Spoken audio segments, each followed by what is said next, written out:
Our number one trick is to darken the background. With this effect, you can highlight the object. Head over to the libraries and add the black background to the timeline. Place this background as the second layer.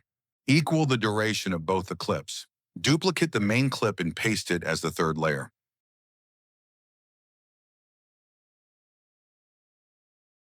Select the third layer and head over to Remove BG under the Video Basic tab and select Auto Removal.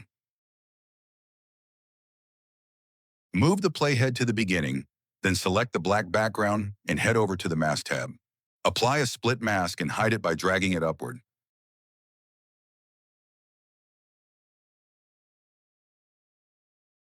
Then add a keyframe over here.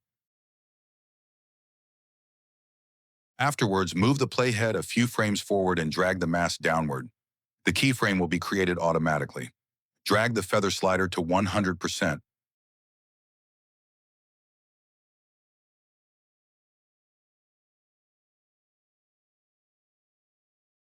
Now move the playhead to the beginning and select the first layer.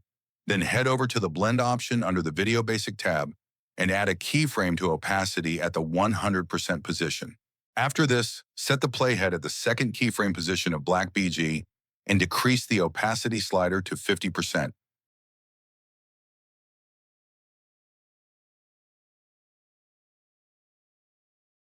And here is the final result.